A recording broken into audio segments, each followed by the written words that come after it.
देखो, कल हम लोग कहाँ तक पढ़े थे? 1830 का जुलाई रिवॉल्यूशन भी हो गया था, हंगर हार्डशिप भी हो गया था कि भोजन के कमी से क्या हो रही थी, धीरे धीरे और जगह रिवॉल्यूशन हो रहा था। तो सबसे पहले पीछे थोड़ा बैकग्राउंड लेके जाते हैं। याद है जब हम बताए थे कि 1815 में ट्रीटी ऑफ वियना हुआ था, तो उस समय बर्बन डायनेस्टी को रिस्टोर कर दिया गया था ट्रीटी ऑफ वियना के तहत। क्लियर है? लेकिन जब जुलाई रिवॉल्यूशन हुआ फ्रांस में, तो उसी बर्बन डायनेस्टी के राजा चार्ल्स दसम को हटा दिया गया। किसके नेतृत्व में? तो लुई फिलिप के नेतृत्व में।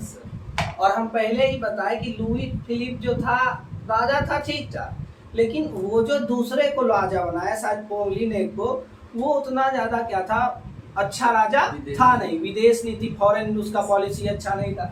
तो अंततः क्या हुआ, फिर से उसके राज्य में, फ्रांस में, राज्य क्या पूरे यूरोप कॉन्टिनेंट में समझ लो, धीरे धीरे क्या होने लगा कि भूख हो, पहले तो खाना शॉर्टेज हो।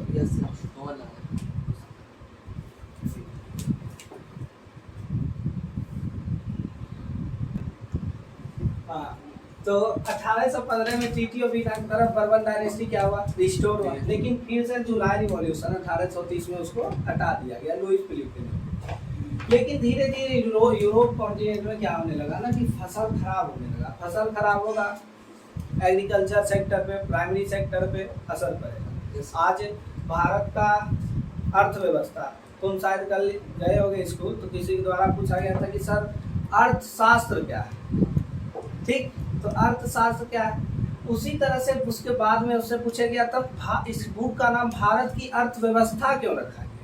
ठीक, तो अर्थशास्त्र जितना इकोनॉमी से डेवलप, तुम्हारा जैसे रसायन शास्त्र, केमिस्ट्री, समाज शास्त्र, सोशल साइंस, तो उसी तरह से जो तुम इकोनॉमी से रिलेटेड चीज पढ़ते हो, हम उसको अर्थशास्त्र कहते हैं। और बुक का नाम है भारत की अर्थव्यवस्था। तो हम इकोनॉमी पढ़ रहे हैं किस चीज का? भारत का।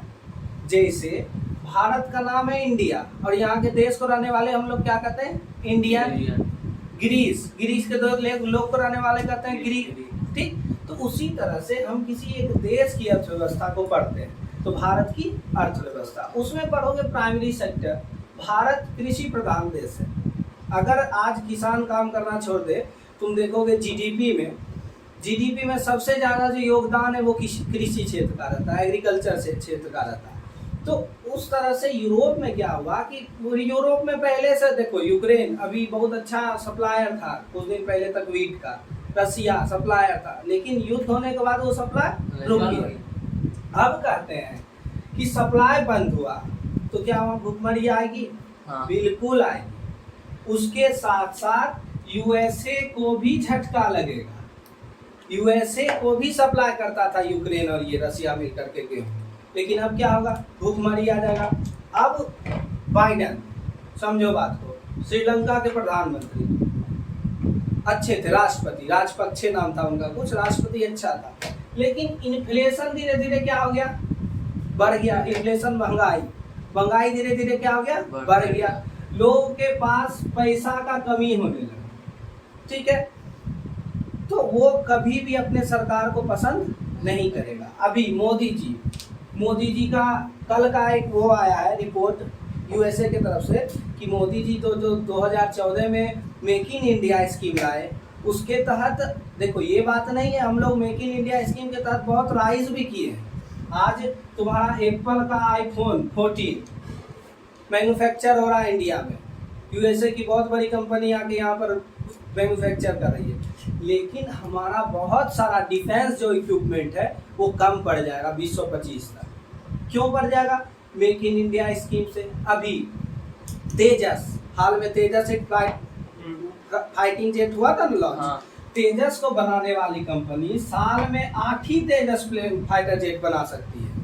अब अगर चाइना, समझो चाइना एक बहुत बड़ा राष्ट्र बन के उभरेगा 2030 तक, बहुत बड़ा राष्ट्र, यूएसए को इकोनॉमी में पीछे छोड़ देगा, डिफेंस इक्विपमेंट उसके पास ज्यादा हो जाएगा, और हम लोग 2030 तक अगर डिफेंस इक्विपमेंट में धीरे धीरे कम होते जाए तो क्या चाइना हमला कर सकता है? बिल्कुल कर सकता है। तो मेक इन, ये नहीं कह देना कि मेक इन इंडिया स्कीम गलत है। मेक इन इंडिया स्कीम बहुत जगह काम भी किया है तुम्हारा, बहुत जगह काम किया है, लेकिन कहीं कहीं देखो भारत मार कहाँ खा रहा है कि बाहर से जो इंपोर्ट होने का है वो बंद कर दिया। यूएसए की एक दो कंपनी है जो फाइटिंग जेट्स बनाती है, उसको उनको राजनाथ सिंह कहे कि आप आइए लेकिन भारत में मैन्युफैक्चर कीजिए। इससे देखो दो चीज बढ़ेगा। पहली बात, अनएम्प्लॉयमेंट कमेगी, बेरोजगारी खत्म होगा।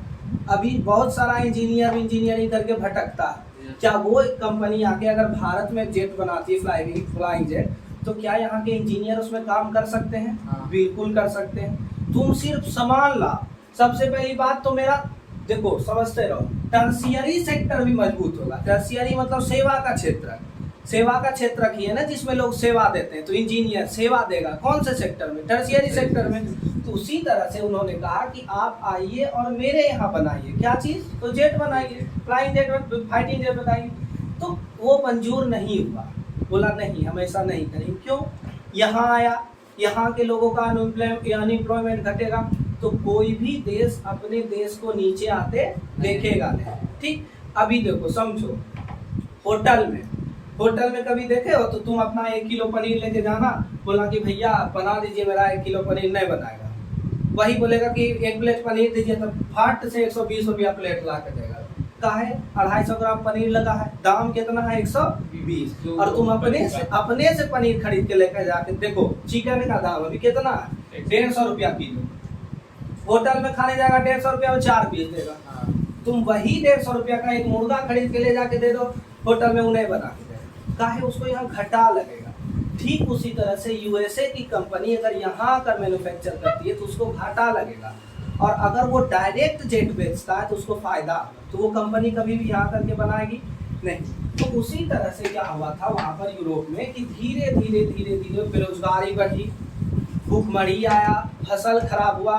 तो लुईस जो फिलिप था उसको भी लोग पसंद नहीं करने लगे, और अंततः 1848 में क्या हुआ, लुईस फिलिप को सत्ता से उठार के फेंक दिया गया, और नॉर्मल असेंबली लोगों के हाथ में चली गई, और उन्होंने 21 प्लस वाले जितने भी व्यक्ति थे उनको वोट का अधिकार दिया कि आप वोटिंग राइट्स आपको है। दूसरा चीज दिया था राइट टू वर्क। कल पढ़ा रहे थे सर मनरेगा, या 1-2 दिन पहले मनरेगा पढ़ा था ना? क्या होता है मनरेगा इकोनॉमिक्स तो नहीं पढ़ा। मनरेगा में ये है कि 2005 में भारत सरकार के द्वारा एक स्कीम लाई गई थी। इकोनॉमिक्स का बहुत बढ़िया एक क्वेश्चन उठता है यहाँ कि मनरेगा क्या है। तो महात्मा गांधी स्कीम है ये, 2005 में लाई गई थी कि रोजगार की गारंटी देता है भारत सरकार कि हम हर एक व्यक्ति को, हर एक शायद 4 में से 3 व्यक्ति को या 2 व्यक्ति को रोजगार प्रदान करेंगे, मतलब आपको सेवा करने का मौका देंगे। अभी अग्निवीर लॉन्च हुआ 4 साल के लिए, लोग विरोध किए। ये अपना अच्छा चीज है। आज आर्मी के जवान को देखोगे, ऐसा कहना नहीं चाहिए, लेकिन बूढ़ा होते देखो, कल बताए थे ना, तुम्हारे क्लास में नहीं पढ़ाए थे, दूसरे क्लास में पढ़ाए थे 9th क्लास में, कि एक यूथ लीडर और एक बूढ़ा लीडर में बहुत अंतर होता है। जब 1857 की क्रांति हुई थी तब बहादुर शाह जफर लीडिंग कर रहे थे, और एक लीडर मंगल पांडे भी थे। अगर उस लीडर को मंगल पांडे को बना दिया जाए तो टीम कुछ अच्छे से चल सकती थी। विराट कोहली तुम्हारे टीम में कैप्टन था कुछ दिन पहले, रोहित शर्मा युवा है, आईपीएल इस बार कौन जीता? हार्दिक पांड्या की टीम गुजरात जायंट्स था, तो उसका कैप्टन कौन है? यूथ है, युवा है, टीम को लीडिंग करने उसको आता है। ऐसा नहीं कि पुराना बूढ़ा आदमी को करने नहीं आता है। धोनी का टीम भी अच्छा खेला, रोहित शर्मा का भी टीम खेला, लेकिन यूथ जो होता है इसमें बहुत अच्छा लीडरशिप होता है। हाँ, बशर्ते कि उसको डायरेक्शन सही दे सके। दूसरा डायरेक्शन में चल गया तब तो खत्म गया। तो उसी तरह से क्या था कि वहाँ जो युवा थे सब लोग बेरोजगार होने लगे धीरे धीरे, और बेरोजगारी के बाद लुईस फिलिप को सत्ता से उतार गए, फेंक दिए। इसलिए सबसे पहली बात हुई कि आपको हम क्या करेंगे, 21 प्लस के जितने भी नागरिक हैं वोटिंग राइट्स देंगे, आपको काम की गारंटी देंगे कि आपको हम रोजगार भी प्रदान करेंगे। देखो रोजगार, बेरोजगारी बढ़ेगा, सब आपस में कोरिलेशन है। बेरोजगारी बढ़ेगा, भूखमरी बढ़ेगी। बेरोजगारी बढ़ेगा, कमाई कम होगा, कमाई कम होगा तो ऐसा बात नहीं, इन्फ्लेशन नहीं बढ़ेगा। कभी भी ऐसा सुने कि पेट्रोल का दाम 110 रुपया है, अचानक 70 रुपया हो गया? कभी नहीं। एक बार हाल में भारत सरकार शायद 8 या 10 रुपया 7 महीना पहले, 3 महीना पहले कम की थी। कहाँ से कम किया? वो अपने ही कोष से कम किया। अपना जो भारत का कोष होता है उसी से खर्च किया। तो किसका पैसा खत्म हुआ? तुम्हारा पैसा खत्म हुआ। तो इन्फ्लेशन कभी भी रुकने वाला नहीं, ये स्वाभाविक चीज है। क्यों? पॉपुलेशन बढ़ेगा, हमारे पास लैंड कम पड़ रहा है, जमीन उपजाने के लिए कम है। भारत एक कृषि प्रधान देश है। आज कुछ दिन के बाद पाकिस्तान में बाढ़ आ गया, खत्म हो गया। वहाँ जितना एग्रीकल्चर होता था, क्या वो अब एक्सपोर्ट करेगा दूसरे कंपनी से? अब नहीं कर सकता। एक्सपोर्ट तो कर सकता, भारत से ले सकता। कुछ दिन के बाद भारत का सब्जी का प्राइस बढ़ जाएगा। क्यों? पाकिस्तान के एग्रीकल्चर सेक्टर पे बहुत बड़ा नुकसान हुआ है अभी वहाँ बाढ़ आने के बाद। तो भारत को अगर बोला जाए कि आप देखो, ह्यूमैनिटी के हिसाब से तो सप्लाई करना चाहिए, मानवता के हिसाब से, ठीक। कितनों पाकिस्तान हो, कितनों एंटी देश हो, वो कष्ट में है। तुम्हारा भी हृदय लगेगा, पाकिस्तान के लिए नहीं होगा। अपने घर में भाई बहन में खूब झगड़ा करता है, लेकिन बहन गिर जाती है तो उसको उठाने नहीं जाता है। वही बात है, जाता है। तो उसी तरह से आने वाले समय में तुम्हारा बहुत प्राइस उछलने वाला है सब्जी का। क्यों? सब्जी क्या, एग्रीकल्चर सेक्टर का जितना भी चीज़ है। अभी गेहूँ का दाम बढ़ गया। अभी से कुछ दिन पहले गेहूँ जो हुआ था तुम्हारा, बता रहे हैं एक मिनट, कोरोना काल में लोग जिसको 5 किलो गेहूँ मिलता था उसको 10 किलो गेहूँ मिलने लगा। अब गेहूँ आना ही बंद हो गया ऊपर से। क्यों?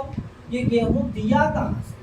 अपने कोष से दिया, अपने भंडार से दिया। भंडार किसका खाली होगा? खुद का, ठीक है। तो उसी तरह से क्या था कि धीरे धीरे बहुत सारा बदलाव आया। तो बदलाव को लिखवा देते हैं कि सबसे पहले 1848 में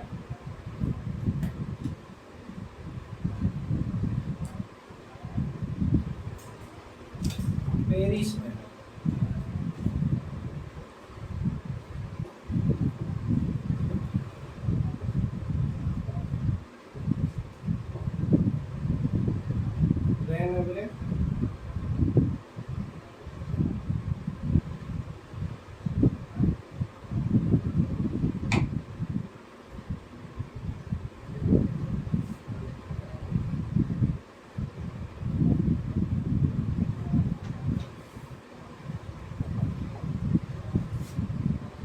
अब 1848 में लुईस फिलिप भागा तो चेंज क्या क्या है?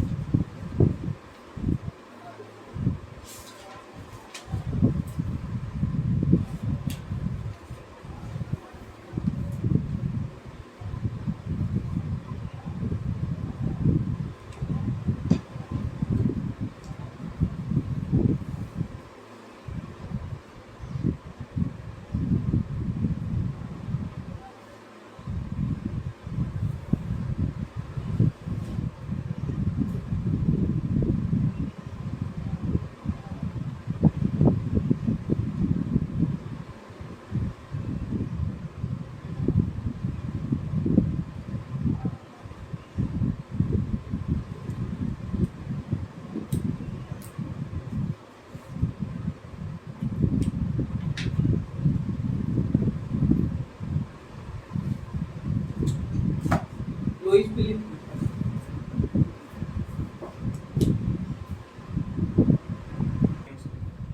देखो इतना लुईस फिलिप भाग गया, ठीक है। और रिपब्लिक बना दिया गया, नेशनल, समझो। स्टेट जनरल सबसे पहले नाम था। 1789 में क्रांति हुई, उसका नाम बदल के क्या किया गया? National assembly.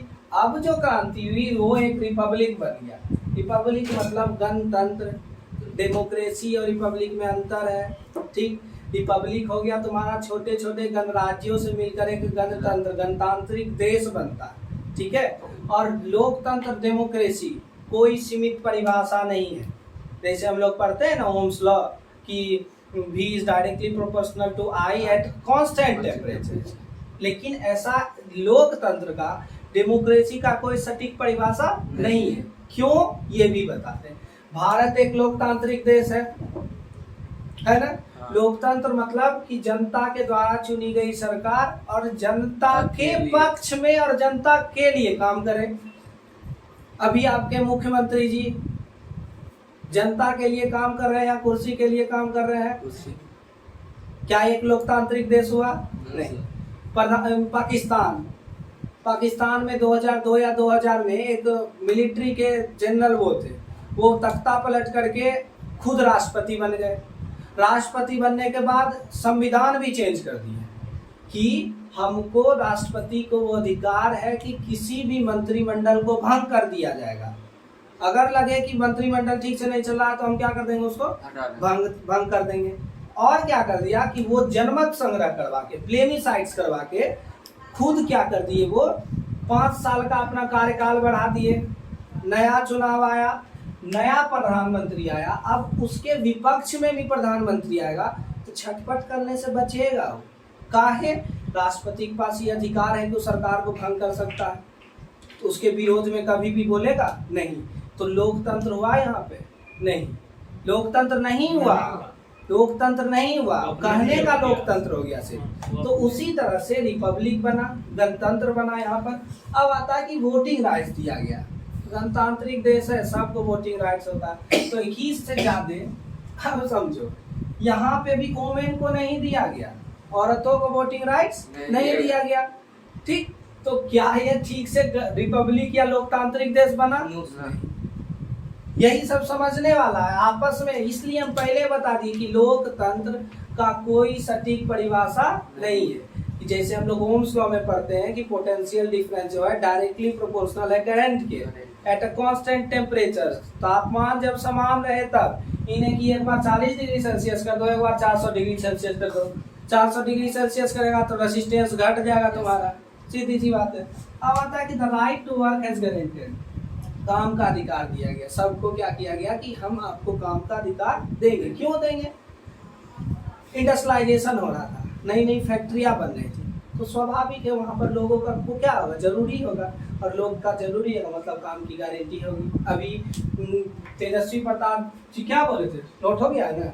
हाँ, तेजस्वी प्रताप बोले थे कि हम जो है मुख्यमंत्री बनेंगे तो 10 लाख नौकरी देंगे, और अभी मुख्यमंत्री है तो 10 लाख नौकरी देने का काम हो सकता है करेंगे। और शायद निकलने वाला भी है बहाली शिक्षा विभाग में ही, तो शायद 40 या 4000 कुछ ऐसे निकलने वाला है बहाली। अब देखो अलग अलग जगह रिवॉल्ट हुआ। द एज ऑफ रिवॉल्यूशन हम लोग कर रहे हैं।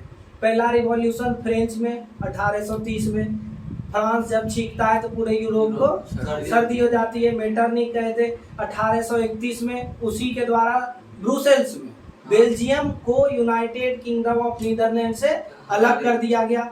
फिर कहाँ रिवॉल्ट हुआ? ग्रीक में, ग्रीक रिवॉल्यूशन। ऑटोमन साम्राज्य जो था, जो राज कर रहा था, वो हट गया 1832 में या 31 में। ट्रीटी ऑफ कॉन्स्टेंटिनोपल करके कुछ था, तो उसमें हट गया। तीन जगह का हम लोग रिवॉल्यूशन पढ़ लिए, चौथा जगह भी पढ़ लिए, लेकिन उसका एक ही जगह समय चेंज है। 1848 फ्रांस में, 1830 भी कहाँ हुआ था? फ्रांसी में हुआ। अब पढ़ेंगे हम लोग 1845 के सिलीसिया रिवॉल्ट।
देखो सिलीसिया रिवॉल्ट में क्या हुआ था कि वेबर्स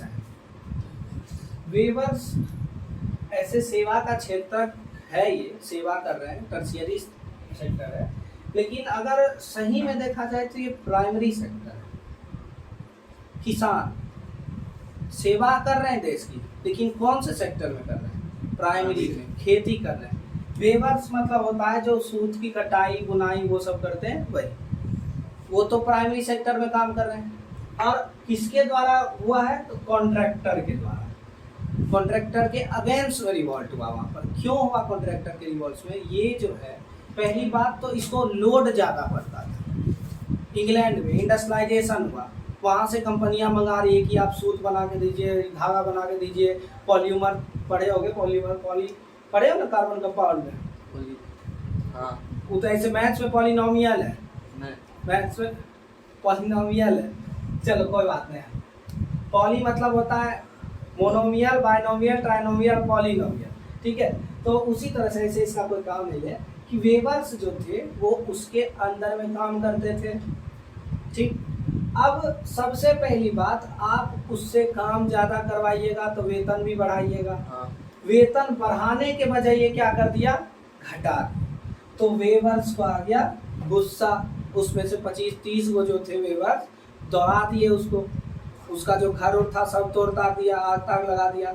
और लेकिन वो जो कॉन्ट्रैक्टर था वो कॉन्ट्रैक्ट लिया था राजा का या कोई दूसरी कंपनी का, ठीक। तो वो एक प्रूसिया के शायद राजा थे, उसके पास भाग गया कि राजा जी तो भगा रहा है हमको। तो नॉर्मली वो अपना सेना भेजे उसको रोकने के लिए। मुंगेर में जो हुआ था दुर्गा पूजा में, सेना को रोकने के लिए भेजा गया था, लेकिन गोलीबारी हो गया, कुछ लोग मर गए थे, एगो दोगो। उसी तरह से सेना को ऐसे रोकने के लिए भेजा गया, लेकिन अब जबरदस्ती करने लगा तो गलती से गोली चल गया, और जिसमें से 11 वेवर्स की क्या हो गई? मौत हो गई। अब कहीं भी मृत्यु होगा तो लोग डर के क्या कर जाएंगे? भाग जाएंगे। तो उसी तरह से ये जो इसका रिजल्ट रहा कोई खास रहा नहीं, लेकिन धीरे धीरे सब जगह रिवॉल्यूशन होने लगा। किसके कारण? तो नेपोलियन के कारण। जब नेपोलियन या फ्रांसीसी क्रांति हुई थी तो उसके बाद नेपोलियन का आर्मी या फ्रेंच आर्मी सभी जगह जाकर के प्रचार करती थी कि हम लोग तो राज्य, एक राष्ट्र राज्य बन गए, नेशन स्टेट बन गए। ऐसे था नहीं नेशन स्टेट, उस टाइम राजा का ही मोनार्की सिस्टम रिस्टोर था, तो था नहीं कि तो आप लोग भी बन सकते। तो सब जगह धीरे धीरे रिवॉल्यूशन होने लगा। उसी में एक आपका सिलेसिया का रिवॉल्यूशन है।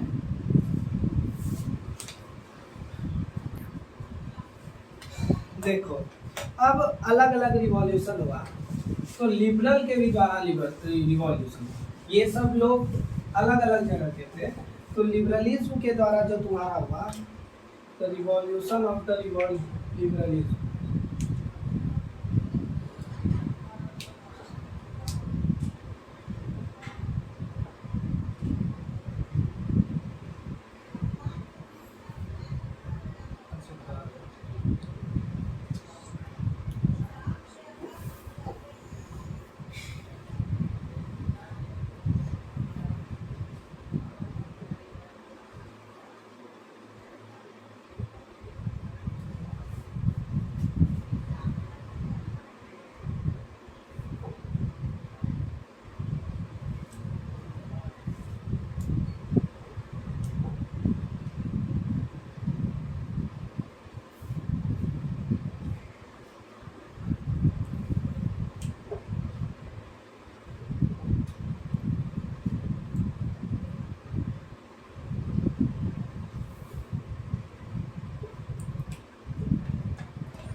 देखो लिबरल्स थे कौन?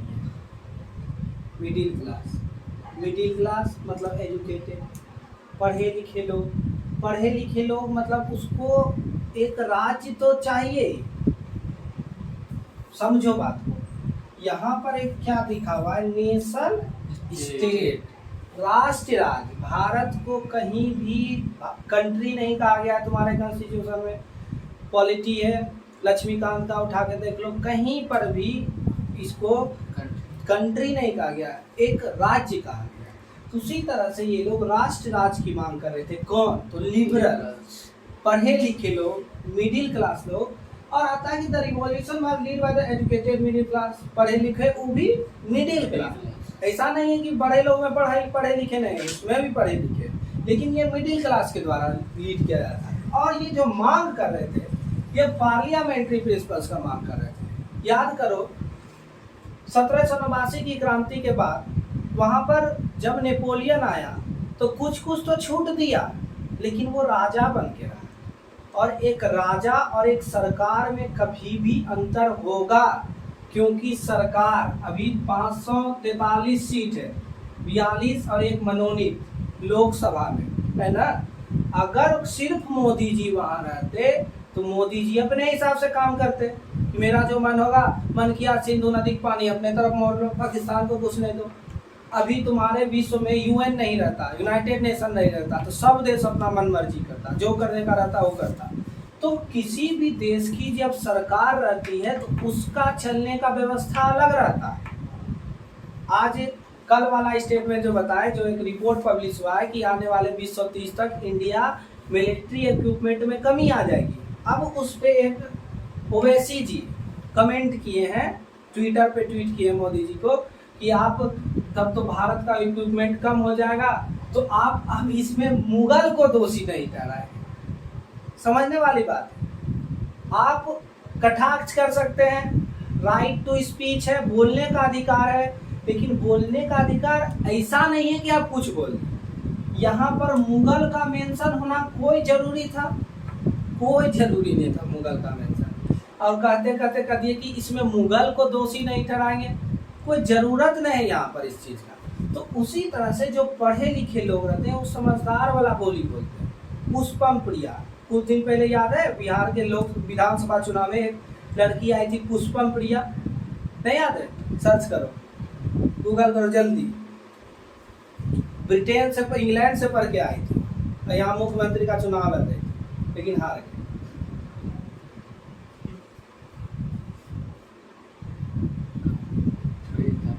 पुष्पम प्रिया, तो वो पढ़ी लिखी थी, ठीक है। पढ़ने लिखने के साथ लोग सब चीज की आज़ादी चाहते हैं। आज जितना पढ़ा लिखा लोग रहेगा वो कभी भी तुमको न्यूज़ चैनल देखने के लिए नहीं बोलेगा। क्यों? क्योंकि फ्रीडम ऑफ प्रेस तो है, लेकिन अब वो फ्रीडम नहीं रहा, सब बिका हुआ मीडिया है सर। पुष्पम प्रिया चौधरी, हाँ देखो, इसके बारे में देखना, इमेज देख लो खाली, इमेज खाली देखो मुख्यमंत्री, ठीक है। चलो, तो पढ़ी लिखी लोग थी, ठीक, लेकिन मुख्यमंत्री का चुनाव वो हार गए। और एक दो चीज वो मुद्दा उठाई थी, बेरोजगारी, फ्रीडम टू प्रेस। फ्रीडम तो है प्रेस को, लेकिन अब वो फ्रीडम नहीं रहा, सब प्रेस लगभग बिका हुआ है। टीवी चैनल तो एकदम खास करके लगभग मैक्सिमम चैनल। तो इससे क्या होता है कि जो पढ़े लिखे लोग रहते हैं उसको असल में कॉन्सेप्ट नहीं मिल पाता। अब लिखेगा गलेगो का थंबनेल देखें यूट्यूब पे कि मोदी जी का गूंजा विश्व में ये भाषण। अब उस भाषण को दिखाने के लिए पहले 8 मिनट का प्रचार दिखाएगा और तब 2 मिनट का भाषण दिखाएगा। तो ये सब क्या है? ये सब टीआरपी बढ़ाने के लिए, ये सब व्यू बढ़ाने के लिए, पैसा कमाने के लिए क्या करते हैं? फ्रीडम ऑफ प्रेस है, लेकिन इसका कोई मतलब वो अस्तित्व ही नहीं रह गया। अनंत सिंह जी का कभी वीडियो देखना दिखाएंगे, उसमें बोले कि टीवी देखता कौन है? टीवी टावा नहीं देखते हैं, समाचार नहीं देखते, हमको कोई मतलब नहीं उससे। सही बात है, बिका हुआ है। तो जो पढ़े लिखे लोग थे कौन थे? लिबरल। और लिबरल कौन थे? तो मिडिल एजुकेटेड क्लास, मिडिल के साथ एजुकेटेड, ठीक। तो वो क्या कहें कि हमको पार्लियामेंट्री प्रिंसिपल भी चाहिए, ये नहीं कि राजा हट गया और किसी दूसरे लोगों के हाथ में सत्ता चली गई तो अपने हिसाब से चलाएगा, ठीक। अभी तुम्हारा समझ लो बीजेपी और अभी समझ लो तुम्हारा आरजेडी, अभी समझ लो तुम्हारा कांग्रेस, तीनों पार्टी में अंतर है। बीजेपी का तुमको बहुत नेता मिलेगा, गिन लो, जेपी नड्डा, नरेंद्र मोदी, योगी, राजनाथ सिंह, अमित शाह। लेकिन जब राजद का बात आता है तो तुम्हारा एक ही दो नेता का बात, लालू यादव, तेजस्वी प्रताप, तेज प्रताप, और कोई नेता का नाम याद है? ये है परिवारवाद। कांग्रेस का जब नाम आता है तो एक ही, राहुल गांधी, सोनिया गांधी, प्रियंका वाड्रा, उसके अलावा एक को दो नेता का नाम पता है? नहीं, ये भी है परिवारवाद। लेकिन बीजेपी में गिन लो, योगी का नाम सब जानता, अमित शाह सब जानता, राजनाथ सिंह सब, मोदी जी को सब जानते हैं। तो इससे क्या पता चलता है कि जब एक किसी सत्ता 10 आदमी के 20 आदमी के हाथ में रहेगी तो सत्ता का चलने का ढंग क्या रहेगा? अलग रहेगा। और किसी एक हाथ में रहेगी तो उसका चलने का ढंग अलग रहेगा। तुम खुद एग्जाम्पल देख लो कि एक पार्टी का छवि किसी एक आदमी से बन रहा, लेकिन किसी बीजेपी का छवि एक आदमी से नहीं बन रहा। नितिन गडकरी जी को सब लोग नहीं जानता होगा, लेकिन कभी नाम सुना होगा। नितिन गडकरी जी सांसद भवन में स्टेटमेंट दिए कि हम 2030 तक भारत के रोड को अमेरिका के रोड के जैसा बना देंगे। सोनिया गांधी, अटल बिहारी वाजपेयी, सब जी का नाम लाता है। उसी तरह से ये क्या बोले कि हमको पार्लियामेंट्री का प्रिंसिपल चाहिए, जिसमें हमारा एक संविधान हो, कॉन्स्टिट्यूशन हो, इन्हें की जो मन हो वो करे। फ्रीडम लिबर्टी में अंतर है। फ्रीडम हो गया आजादी, तुमको गाली दिया तुम उसको निकाला गोली ठान, गुड्डू भैया दुकान मिर्जापुर। लेकिन लिबर्टी में क्या है कि तुम आजाद हो, लेकिन एक कानून से बंधे हुए हो कि तुमको ईटा मारा उठा के तुम जाके केस करो तो हो सकता है पुलिस उसको पकड़ के लेके जाएगी। इन्हें की गोली उठाए अपने से मार दिए। फिर आता है कि फ्रीडम ऑफ एसोसिएशन। एसोसिएशन मतलब होता है कि समझो बात, कोई पार्टी तुमको अच्छा नहीं लग रहा, तुमको मन किया हम एक नए पार्टी बना लेंगे, पुष्पम प्रिया बनाई नया पार्टी। वही एसोसिएशन कि कोई नेता तुमको अच्छा नहीं लग रहा है तो तुम अपने नेतृत्व में एक अलग पार्टी का गठन कर सकते हो, तब ना एक लोकतांत्रिक देश तुम्हारा बनेगा। तुमको पार्टी बनाने का अधिकार ही नहीं है। चाइना में एक ही पार्टी, कम्युनिस्ट पार्टी का ही हरदम प्रधानमंत्री बनता है, तो वो क्या है? लोकतंत्र है? नहीं। तो यही तक आज पढ़ाते हैं। जर्मनिज्म नहीं, थोड़ा सा है तो बताइए। अब देखो जर्मनिज्म में भी जो हुआ था, नोट हो गया है कल? देखो, तो अब जो जर्मनिज्म में हुआ क्रांति, उसका बता दें।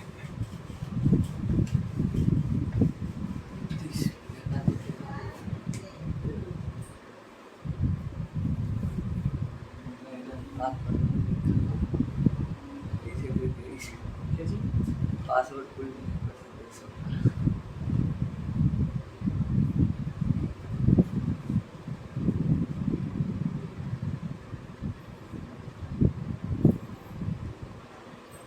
अभी रियलमी का मोबाइल, रियलमी का के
देखो बताए थे कि नेपोलियन के ही समय में 39 राज्यों का जर्मन महासंघ बनाया गया था, 39 स्टेट्स। तो क्या हुआ ना कि 1848 में जो क्रांति हुई तो वहाँ पर भी इसका असर हुआ और सभी जर्मन स्टेट, अभी आगे हम क्या पढ़ाएं कि सब नेशनल असेंबली जो है एक पार्लियामेंट्री कॉन्स्टिट्यूशनल बनाने का काम कर दिया। लेकिन इसमें भी कुछ ड्रॉबैक क्या था, याद करो हम बताए थे क्रांति हुई थी किसके द्वारा, मिडिल क्लास के द्वारा। और वो क्या कर रहे थे कि पीजेंट वर्ग के लोग, किसान वर्ग के लोग को इग्नोर कर रहे थे। ठीक है, क्यों कर रहे थे, ये स्वाभाविक चीज है।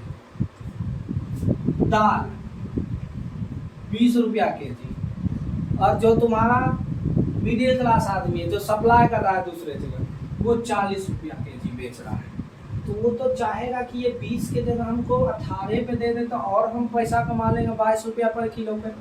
तो इसलिए ये मिडिल क्लास आदमी के लोग क्या करने लगे कि पीजेंट पीपल को इग्नोर करने लगे। क्यों, क्योंकि अगर पीजेंट को वहाँ पर साझेदारी सत्ता में मिल गई, एक क्या है तुम्हारे सिविक्स में पहला चैप्टर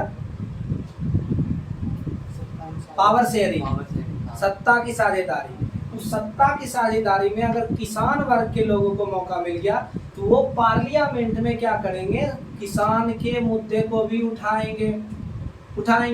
तो इस वजह से ये उसको इग्नोर कर दिए। ठीक है, और फ्रैंकफर्ट पार्लियामेंट देखोगे, बुक निकालो तो यहाँ पर जो ये तो जो वीडियो में फोटो में जो देखोगे ये है Frankfurt parliament, the Frankfurt parliament in the church of Sant Paul, है ना। इसमें देखो दिया गया कि ये संत पॉल चर्च में अटेंड हुए थे। ठीक, दूसरी बात क्या थी कि ये 18 मई 1848 को हुए थे। तीसरी बात थी कि 831 मेंबर यहाँ पर आए थे। और क्या था ना कि सबसे पहली बात जो ये ऊपर देख रहे हो ये फोटो, नीचे में 831 मेंबर बैठे हुए और ऊपर में महिला है, मतलब महिलाओं को भी अधिकार नहीं दिया गया था। वोटिंग राइट्स उस समय भी नहीं थी। देखे दिखाई दे ना कि वोमेन्स वेयर नॉट, तो महिलाओं को भी वोटिंग राइट्स नहीं दी गई। तो अब क्या हुआ कि सबसे पहले कि ये लोग एक कॉन्स्टिट्यूशन बनाए, एक संविधान बनाए, और ये लोग गलती क्या कर दी है ना कि राजा के पास चल गए संविधान को लेकर कि हम लोग ऐसा ऐसा पार्लियामेंट बनाने वाले हैं, सो आप इसका सहमति दीजिए। अब कोई भी आदमी, कोई भी राजा तुम पे राज कर रहा है और तुम उसके पास जाके कहो कि हम अपना एक अलग से देश बनाएंगे, कॉन्स्टिट्यूशन बनाएंगे, तो साथ देगा? मार के भगा दिया। किंग ऑफ प्रूसिया के पास गया था, मूवमेंट वहाँ पे फेल हो गया। ठीक, सबसे पहले शुरुआत से याद करो कि 1848 में जो क्रांति हुई तो लोग नेशनल असेंबली को पार्लियामेंट्री कॉन्स्टिट्यूशन का एक मांग बैठा रहे थे। ठीक, लेकिन उसमें वुमेन को भी वोटिंग राइट्स नहीं दिया गया था। सिलीसिया में देखोगे वेवर्स के द्वारा रिवॉल्ट हुआ। तो ये लोग क्या किए, 831 मेंबर ऑल जर्मन कन्फेडरेशन 18 मई 1848 को फ्रैंकफर्ट पार्लियामेंट, बहुत इंपॉर्टेंट टॉपिक है, फ्रैंकफर्ट पार्लियामेंट से क्वेश्चन उठता है कि इसका कुछ प्रॉपर्टी बताइए। फ्रैंकफर्ट पार्लियामेंट में हुआ क्या था, तो कुछ नहीं हुआ था। सीधी सी बात है कि ऑल जर्मन स्टेट, जितने भी जर्मन स्टेट्स के 831 मेंबर थे, ये 18 मई 1848 को फ्रैंकफर्ट पार्लियामेंट संत पॉल एसटी पॉल चर्च में क्या हुए थे, जमा हुए थे, एकत्रित हुए थे। यहाँ पर इन्होंने पीजेंट को क्या कर दिया, अनदेखा कर दिया। क्यों किया, क्योंकि वो मिडिल क्लास थे। वो हमेशा चाहेगा कि हमको 2 रुपया फायदा हो। अगर उसको पार्लियामेंट में, संसद में जगह मिल जाता तो क्या कर देता, किसान के भी मुद्दे को उठाना स्टार्ट कर देता। फिर क्या किया कि वो लोग कॉन्स्टिट्यूशन बनाए, और गलती क्या कर दिया कि कॉन्स्टिट्यूशन को लेकर के राजा के पास चले गए। और राजा कभी भी नहीं चाहेगा कि हमसे कुछ देश अलग हो। तो इतना चीज हुआ, सबको समझ में आने लगा मोनेर्की को, राजा को, कि अब ये सत्ता हमारे हाथ में ज़्यादा दिन तक रहने वाली है नहीं। शेर को खून लग चुका है, रिवॉल्यूशनरीज एक बार आज़ाद हो चुके थे 1789 के बाद, तो कुछ न कुछ छीट पर छीट शिकार करते रहेगा से।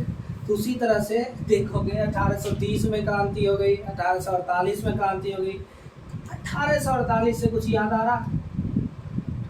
फ्रेडरिक सरियू 4 चित्रों की श्रृंखला कब बनाए थे? 1848 में। ये कब हुआ? अब समझ में आ रहा है? कनेक्शन समझ में आ रहा है? सब जगह जब रिवॉल्यूशन होने लगा तब फ्रेडरिक सरियू ने वो 4 चित्रों की श्रृंखला बनाई। इसलिए हम उसको बोले थे पहला पेज कभी भी पहले मत पढ़ो, बाद में जाकर पढ़ोगे समझ में।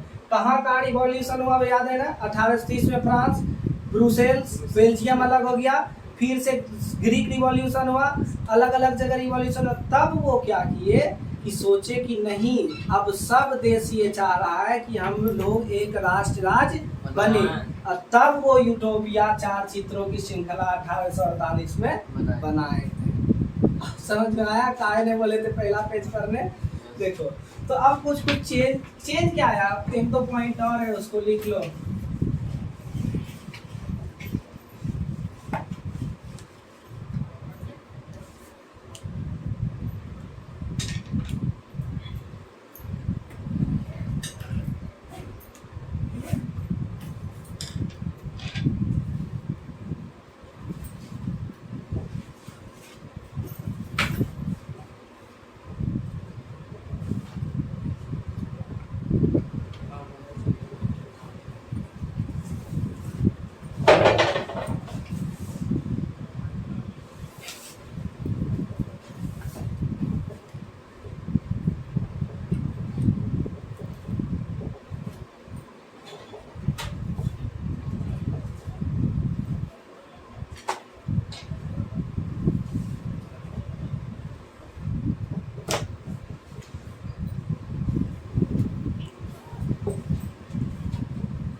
देखो तो अब मोनार्क राजा महाराजा ये समझने लगे कि ये अब सत्ता हमारे हाथ में रहेगी नहीं। याद करो 1857 का विद्रोह, भारत का उस समय तक ईस्ट इंडिया कंपनी राज कर रही थी, लेकिन ब्रिटेन की सरकार को लगा कि ईस्ट इंडिया कंपनी से अब संभलने वाला है नहीं। और तो और वो क्या समझे कि अब भारतीय लोग विद्रोह करने लगे हैं, थोड़ा सा कॉन्सेशन नहीं दोगे तो तुम्हारा अब दाल गलने वाला है नहीं। तो वहाँ भी वो भारत के लोग को थोड़ा थोड़ा कॉन्सेशन देने लगे, थोड़ा थोड़ा रिवेन्यू घटाने लगे कि नहीं चलो ठीक है रिवेन्यू घटा दे। तो ये लोग क्या किए, granting concession to the liberal nationalist, मतलब नेशनलिस्ट जो थे उसका कॉन्सेशन करने लगे, थोड़ा थोड़ा जो उसमें अत्याचार करते थे वो क्या करने लगे, खत्म करने लगे। और revolutionaries for preventing unrest in society, उसको रहने के लिए, ठीक है। तो अब आता है कि सेफ्ड्रम, बेरोजगारी, सेफ्ड्रम मतलब बेरोजगारी, और बॉन्डेड लेबर, बंधुआ मजदूर, उसको खत्म कर दिया गया। पहले जो बेगारी करवाई जाती थी, बंधुआ मजदूर मतलब कौन, तुम अपने घर अपने स्कूल में 3000 रुपया देके किसी को घंटी मरवाने के लिए रख रहे हो, तो वो सिर्फ स्कूल में काम करेगा, तुम्हारे घर में जाके झाड़ू नहीं मारेगा, वो तुम्हारा बंधुआ मजदूर नहीं है, ठीक है। तो we are abolished both Habsburg and Russia, Habsburg और रसिया दोनों से उसको क्या कर दिया गया, हटा दिया गया। और फिर हंगेरियंस वेर ग्रांटेड ऑटोनॉमी 1867 में हंगरी जो देश अभी तुमको दिखता है उसको ऑटोनॉमी स्वायत्तता दे दी गई। तो आज के लिए इतना ही। अब कल पढ़ेंगे the making of Germany and Italy.